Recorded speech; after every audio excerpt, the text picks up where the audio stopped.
to all the dispossessed youth of Africa, for perpetuation of communion with ancestral spirits through the fight for African freedom, and in the firm faith that the dead, the living, and the unborn will unite to build the destroyed shrines. Selah. Hello and welcome, beloveds, to another episode of Ask Dr. Mumbi. My name is Dr. Mumbi Saraki. How are you doing? How's everything going? I really do pray that you are well in all your ways and that you're moving into living life truly on your own terms. It is so critical that you live on your own terms and that you take back control of your life from the Babylon system, from your government, from anyone that you're reliant on, beloveds. Become increasingly reliant on yourself, because those are the traps. We didn't even know there were traps when we got into them, like social media, the education system, the money system. I mean, some of us were just born into them. We didn't even have a choice. But these have become the traps of the season. And so the more self-reliant you are, the better, because now they brought everyone online onto their system, and now they're getting ready to create a new system that will fully control the people. So the more you rely on the system, the more it will be easy for them to get you. Sooner or later, you will have to make a decision that compromises your beliefs, that compromises your stance, if you're relying on the system. Because the system will be like, if you want this, then give us that. I'm hearing so many stories of how people who are not with the system may not even be allowed to go to banks. This is in Nigeria, beloveds. 2 states have actually said that if you're not down with the system, you can't go to religious services. Thank you. That's good. Best thing ever. But on top of that, you can't go to the bank. So it's really important. And remember, they are getting ready to create a digital system anyway. But where do I, when I'm in my meditation, a lot of people have been asking me, what do I see for next year and beyond, in terms of the way, the direction that Africa will take.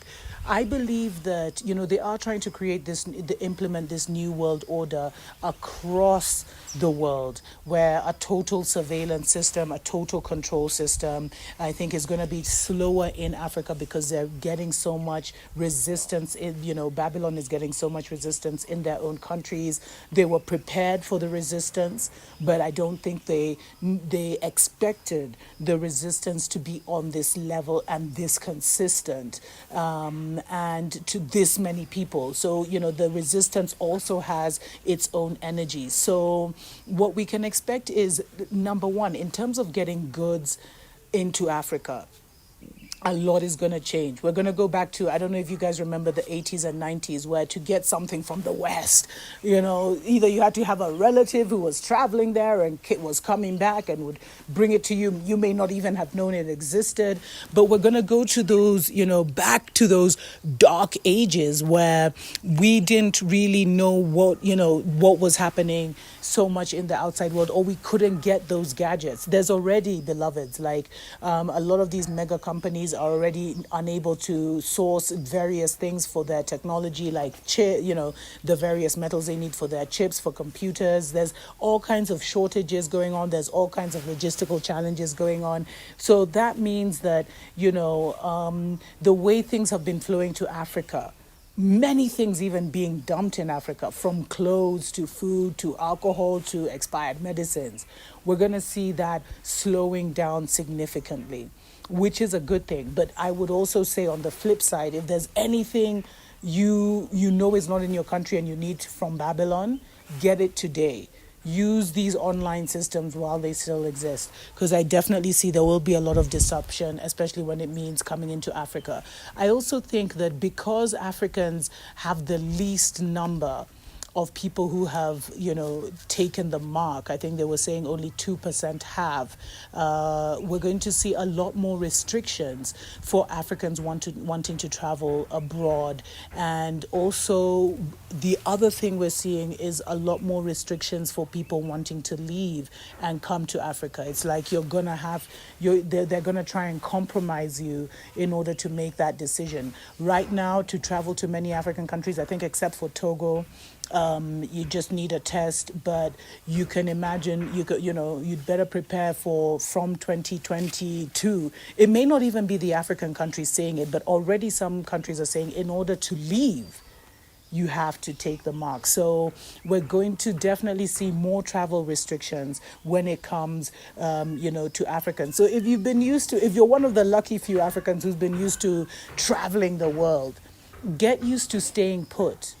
And many who travel the world have already compromised. They've already done they've already bowed to the system. But if you have taken a certain decision, then just be prepared to not travel that much. It's going to become increasingly tricky to travel. And I think especially even across the continent, people may have to look at literally going by road. And luckily, a lot of highways and byways were created by the China Belt Network. So you can get from like Kenya to South Africa in a couple of days. The roads aren't that bad. So maybe that's how we'll have to really think about traveling. But I think even for Africans, I think earlier we saw that some jabs that had been donated to Africa, Babylon later turned around, Europe later turned around and said that they weren't sufficient. They wouldn't be considered, I don't know how, they were blacklisted basically. And they said those ones that were donated weren't good enough to come into the country. So if you were going to come into the country, you'd either have to do a 14-day quarantine or you couldn't come in at all. So there will be a lot more. Already it's hard enough. And we should take it as a blessing in disguise, beloveds. It's already so hard for Africans to get visas to go to Europe and the divided states. And I'm saying, why are you even going? But there's going to be even more restrictions and they're going to make you jump through even more loopholes. So be content with where you are. Recognize that Babylon is falling and everything is changing. That's why I keep saying, move out of the cities. Because I think one of the spirits that has been sent to Africa is a spirit of chaos.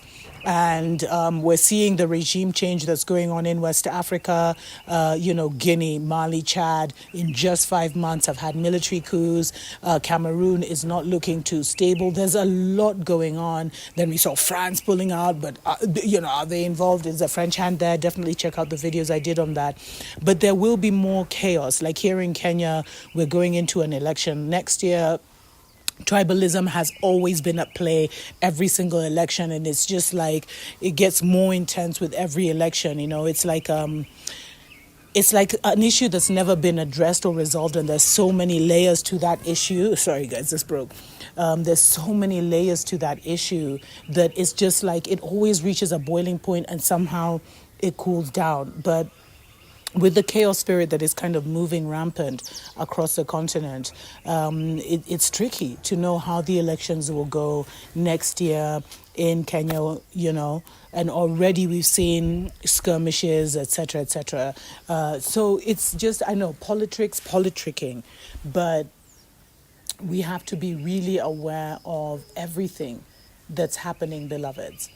Let's take a short break. We'll be right back. Wake up, wake up, wake up, wake up, wake up, wake up, wake up.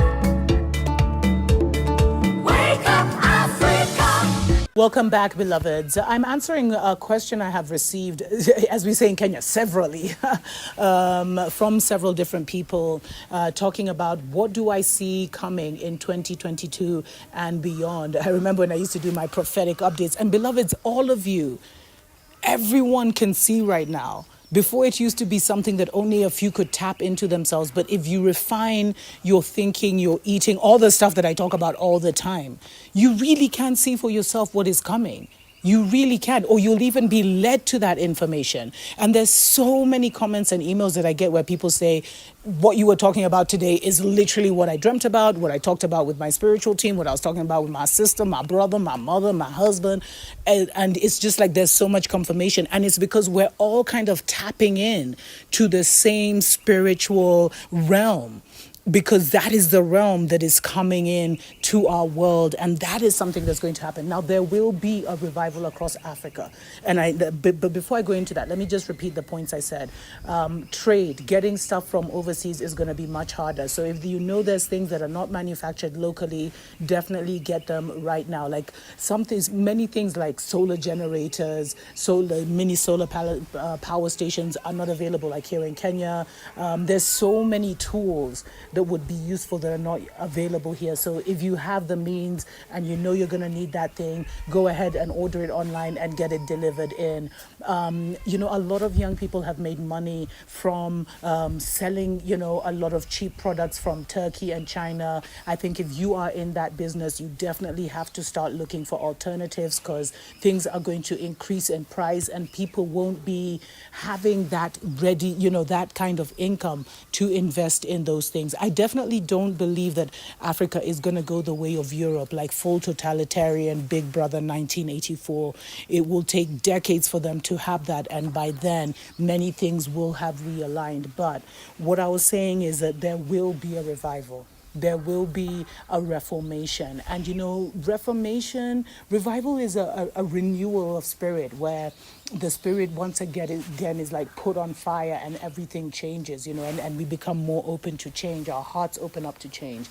But reformation is revival on steroids. Reformation is where everything that was of a previous system is totally destroyed and a new system comes in. And I really do believe that is what is going to happen across the continent.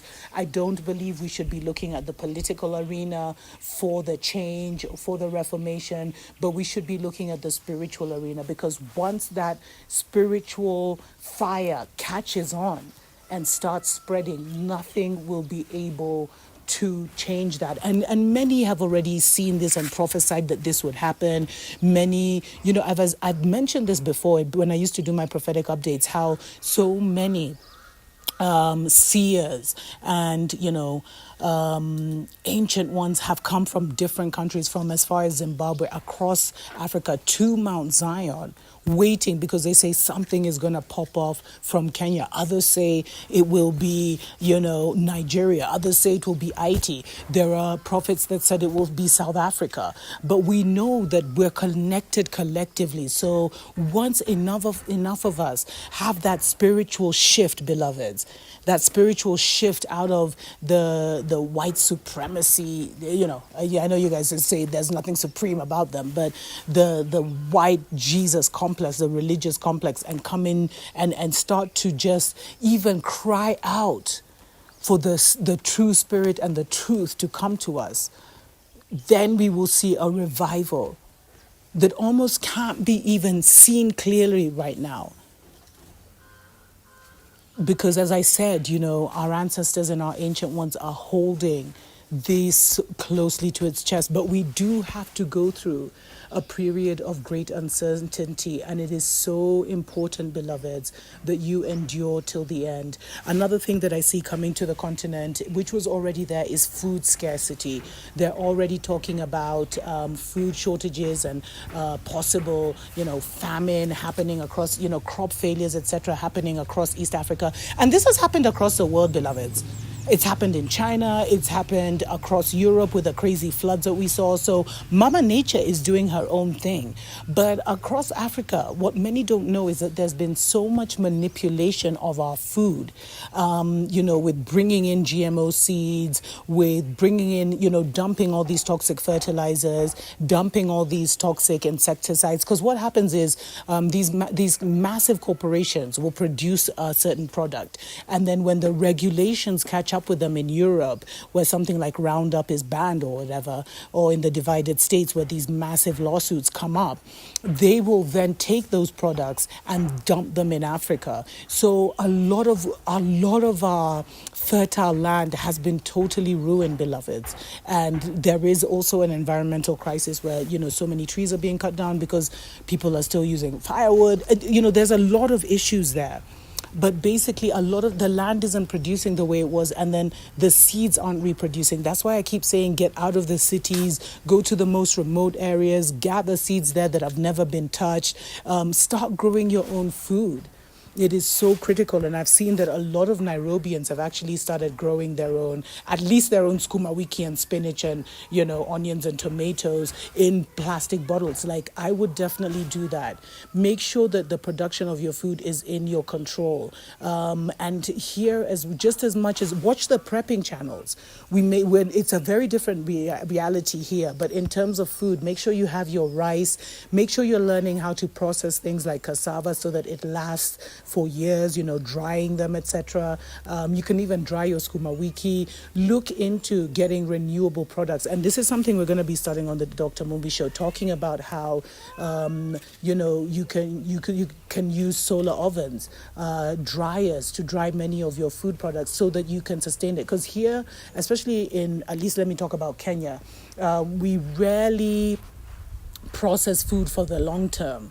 And, our neighbors usually say it's because we've never suffered hardship or whatever. But it's always like you eat what's from the ground. But we have to start learning how to process certain foods and learning the foods that are in the forest that our ancestors used to eat that we didn't. So food is definitely going to become a major commodity. So grow it, invest in it. If you want to get into that business, I know it's been blocked in many ways, but look into definitely doing that, because that will be something. But at least secure food for you and your family, and make sure you have as much food as stored. If you can have 6 months worth of food stored, great. If you can have a year's worth, even better. Make sure you have access to water as well. So basically, everything is just going to go back to the way it was when we were in all these dictatorships, where water was a problem. And a lot of people have been living without these things. So they've learned to manage and adapt. The real people who are going to suffer in Africa are the ones who have been in the cities. The ones who have been groomed in the cities and have been totally sucked into the Babylon system. They're the ones that are going to be got. But a lot of our brothers and sisters, life will just continue same, but there won't be those handouts coming from Babylon of food, of water. And so if you're looking into doing any kind of charity or helping your brothers and sisters, the best thing would be to help them, especially in dry areas and arid areas, to start growing their own food. If you could even create a charity where you're helping people build boreholes or giving them the knowledge to do that. That's what we need: wells, boreholes, and the capability to kind of, grow our own food. Seriously, if Saudi Arabia and Israel can grow food in the desert, we also have the genius to do the same here. And that's how we have to look. We have to now start looking. Every country now has to start looking at how can they be sustainable. Every community has to start looking at how can they be sustainable. Until next time, tuko pamoja.